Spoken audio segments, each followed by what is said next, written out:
Anthony Flexon here for Seconds Out. I'd like to be joined by my good friend, former world lightweight champion, of course, Anthony Crolla. Anthony, how are you? Dan, good to see you, mate. I'm good. Just been down here yesterday for the public workout, and today and then back home to Manchester. But I'm looking forward to the fight weekend. I think it's a tough one, real tough one to call. I was saying it yesterday. I think obviously a lot depends on which Daniel Jacobs we see on Saturday night. But I think John Ryder's shown he belongs at world level, and I believe the winner of this fights for a world title for sure. If the best version we've seen of both men turn up, how does the fight play out? We're all rooting for John over here, but I mean, being realistic, if the best version of Daniel Jacobs shows up, it's probably hard. You've got to make him a heavy favourite, haven't you? When you look at the quality names he's been in, he's lost 3 times, but in elite company, you're Golovkin, Canelo, which both fights, was close. If I remember right, the Golovkin fight was very close, wasn't it? Very close. And it was Pirog, Dimitri Pirog, and for me, he was going to be unbelievable. Yeah. And unfortunately, it's good. So, but I just believe the timing could be right for John. Whether that's me because I'm wanting it, but I do believe the timing could be right for John in activity. Jacobs last time out against Rosado wasn't brilliant, so we'll see.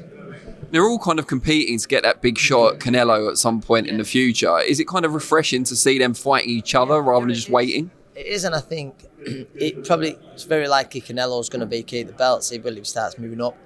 And if he does, then you probably could make this for a vacant title, couldn't you? It's that good of a fight. But yeah, no, I think certainly it's got to be the winner of this has got to be number one contender for sure. With everyone waiting around for Canelo, you were fortunate enough, you could say, to fight one of the best pound-for-pound fighters in the world in their prime. I'm sure you're not happy with how the result went, but do you kind of feel grateful for that now when you look back at it? Of course, yeah. I can look back on my career and say, I boxed him, say there's things I wish I would have done different or to give a better account of myself. But that is what it is. It's but of course, yeah, no, it's, and I think anyone sort of with that, for instance, my mate Callum Smith, he fought Canelo. There's no excuses. Canelo was brilliant that night. Did I think the weight finally took its toll on Callum probably, but he's got no regrets. And people go, but he's not, with a payday like that. But I think he shared the ring. He was competitive against an unbelievable fighter, a future Hall of Famer. So yeah, no regrets. And you're still heavily involved with the sport. You're a good trainer, of course, but do you miss it at all? The active part? Honestly, I don't. Not at all. And I don't sometimes feel a bit guilty saying that because I love boxing, as you know, it's a massive part of my life. And, I've got fighters of my own that I'm coaching now. I'm in with the amateurs and stuff. I still help Joe, at his gym and stuff. So it's a huge part of my life, me today, sort of doing little bits. But me, myself, I'm just I know it was done. Do you know what I mean? It was done before my last fight. When I look back now, and I've probably done literally about 12 3-minute rounds in 2 years. But I've stayed half fit. I'm not unfit or anything. But it's mad that I do 30 seconds on a bag just and I think I can't. I was never lazy, but I'm doing 3 minutes. I keep saying I'm going to get fit again, but not to box. But yeah, I'm done, mate. I'm done. How does it compare to fighting in your own career in terms of the nerves leading up to a fight and afterwards the satisfaction of winning? Yeah, with being a coach and a fight. Do you know what? It's similar. It's similar, really. And I try with nerves, I try my best to be calm for my fighters because I don't want to. Although deep inside, sometimes I'm more nervous than because I know what a fighter goes through, what's at stake, and without being negative, if the worst was to happen, how it makes you feel and stuff like that. So obviously I get nervous for them, but I try my very best not to give it off, and I think I do manage to hide that. But it's just I think the satisfaction. For instance, one of my fighters, he won an 8-round, in a bit of a 50-50 contest a few months back, James Moorcroft, and the satisfaction I got, that was amazing. It was the best night of my early, professional career as a coach because I'd seen what it meant to him, how much work he'd put in, how we sort of went and executed everything we worked on. So, and I got great satisfaction out of that, not just sort of seeing what it meant to him and his family. Brilliant. Great stuff. Now, next week, Boxer are up in Manchester, of course, for a big fight. I think everyone agrees it could have happened a bit earlier, ideally, but still much anticipated. Khan and Brook. What do you make of that fight? And are you going to be there? Are you going to be ringside? You know what? Tasha's fighting for a world title, so it's weird. I might be in a corner, but I'm meant to be going away that night. So at the minute, no. But after the fight, listen, there's still a massive demand for it. Like I said, is it happening a few years later? Yes, definitely. Is it? Are both fighters at the peak? No, they're past the best. I like both lads.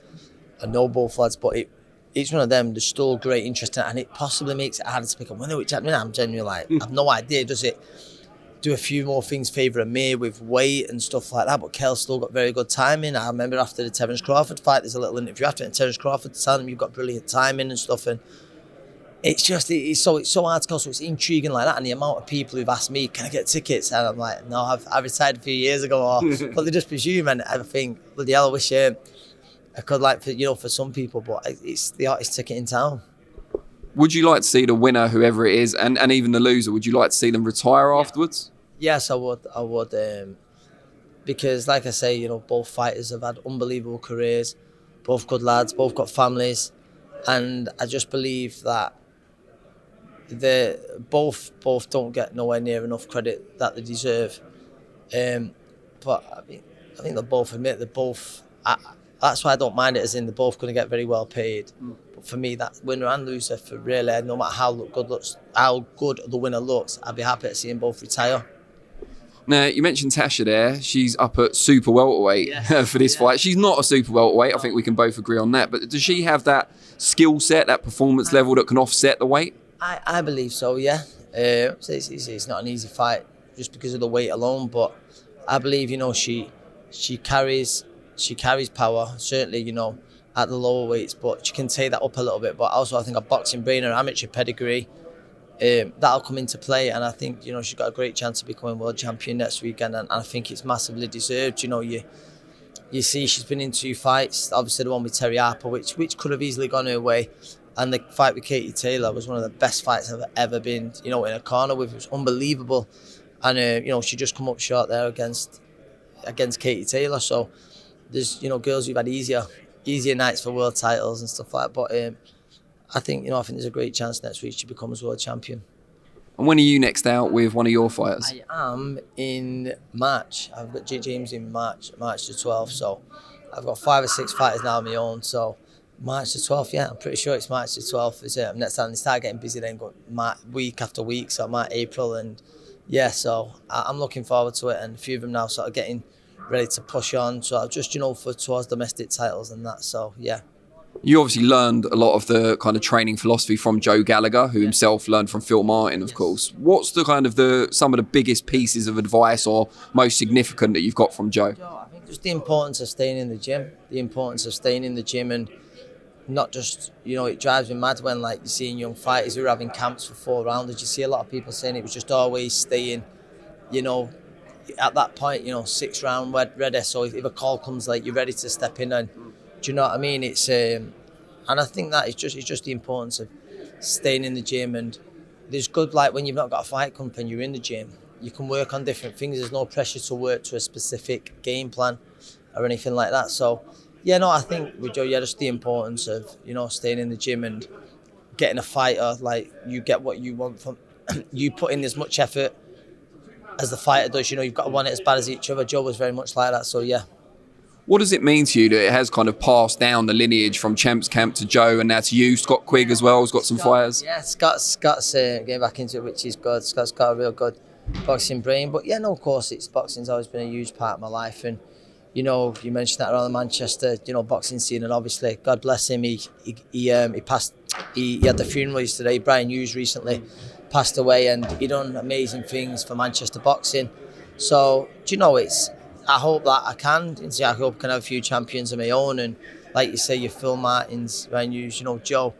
They've all done great things, and I hope in time I can do great things as a coach. Brilliant. Really, really appreciate your time, and safe journey back to Manchester.